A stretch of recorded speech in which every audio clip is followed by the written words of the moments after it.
So what would a Republican victory mean for the future of the country? For a look ahead to the midterms, I want to turn to David Frum. He's a staff writer at The Atlantic. Well, David Frum, I'd like to start, if I could, with what's at stake on Tuesday. I mean, beyond control of the House and the Senate, how consequential could these midterms be for the entire political landscape in the United States?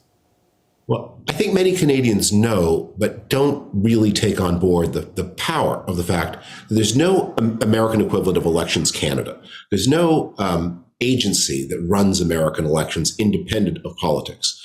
Elections are run by elected officials. They're run at the state level, often at the county level, by people who are elected specifically for that purpose. The secretaries of state, county recorders, those kinds of jobs. Now, historically, these have not been that divisive. People want these jobs because there's a lot of patronage often to give away, but people don't have a big agenda about fiddling with the election system. This time it's different, that pro-Trump candidates are running specifically with an idea to tamper with election machinery in ways that favor some candidates and disfavors others. So what is at stake in 2022 is whether there will be a fair election in 2024.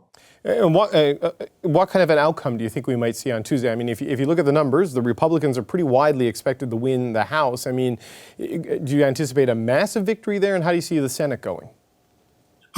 The Senate depends more on individual candidates than other races, and President Trump has foisted, or former President Trump has foisted, some very bad candidates on the Republican Party who might lose races that Republicans otherwise would expect to win. In Georgia, for example, the Senate race, where Trump favored a candidate who was a former football great, but who also has been shown to have paid for abortions for at least 2 women, who's abandoned his family, and in a conservative pro-life state, that may make a difference.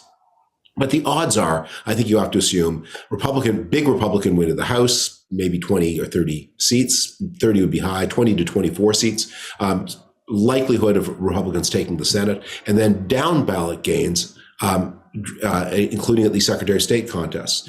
The issue is not just inflation, it's also crime, disorder, immigration. All of those things are very much on the minds of voters. So I want to just pick up on that thought you made in your first answer. You talked about people running for the down ballot positions, secretaries of state, and you said really what's at stake is whether there will be a fair election in 2024. Just continue with that thought, if you would, and explain how what happens on Tuesday can really affect what will happen in the next round of presidential voting. Right. Well, so there will be questions like, are people allowed to vote by mail? Historically, voting by mail was growing to be very important even before COVID. It's obviously a great help to older people. It's a help to people who are in some way physically impaired.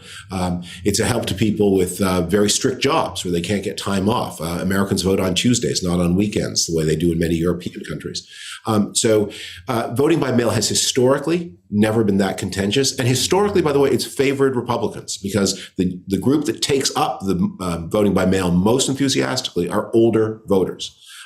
But Republicans have now tended to disapprove it, and a lot of these officials will try to make it more difficult. They will try to locate polling places in ways, and again, this is a very un-Canadian idea, but the location of the polling places is often decided for reasons of pretty stark political advantage. That in the past, we've seen instances where Republican secretaries of state will remove polling places from predominantly minority neighborhoods and multiply polling places in predominantly Republican-leaning areas.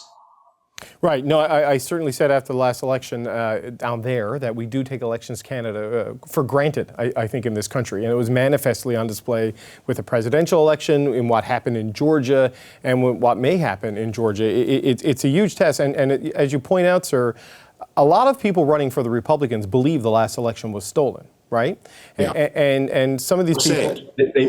They may not believe it, because we had a very dramatic example of this.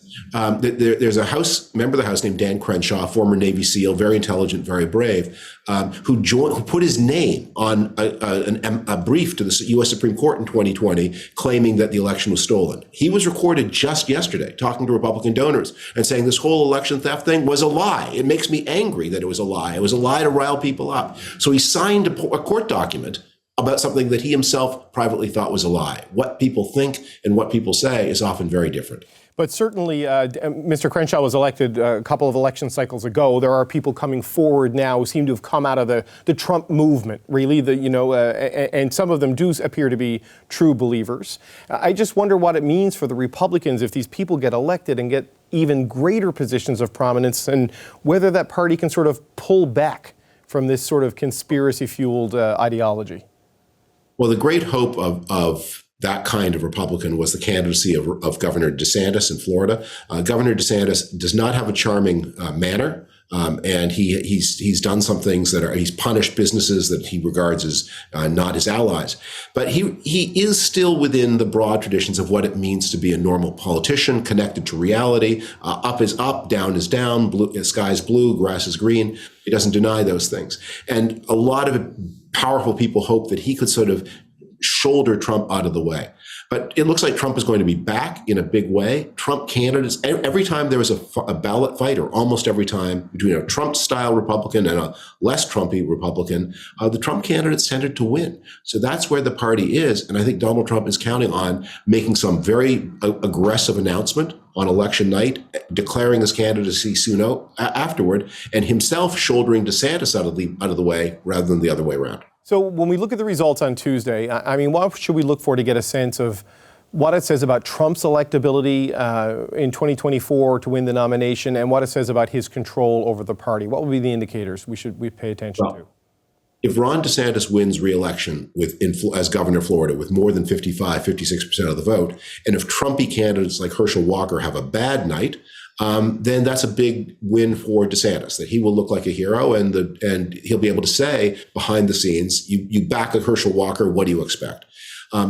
It could be the other way around, which is the pro-Trump candidates win, Herschel Walker wins, another weirdo, Blake Masters, wins in Arizona, people who Trump picked win, and DeSantis doesn't outrun the other Republicans. At that point, a lot of people think Trump's blessing is powerful, and who needs DeSantis?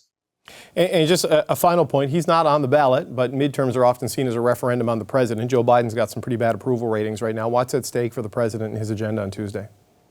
Well, he may find himself, if it's a really bad night for him, there may be question marks about whether or not he should stay. You know, one of the things that happened to Biden, and one of the reasons he's in trouble, is he got pushed to the left of many of his own instincts on many issues in the first 2 years. He got pushed to a more open border position than probably his instinct. He got pushed to spend more than probably he would have chosen to do, because he was beholden to the left wing of his party. And I think many Democrats will look at it and say, at the same time as we criticize the left, we also think you were not strong enough to stand up to them when we needed you to stand up to them. Maybe it's time for somebody new.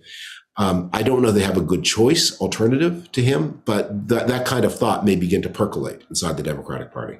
Okay, David Frum, it's going to be a big night next Tuesday. Thanks so much for joining us. Thank you. Bye-bye. Hi, I'm Vashi Capellos, host of Power in Politics. See more of our show by subscribing to the CBC News channel or click the link for another video.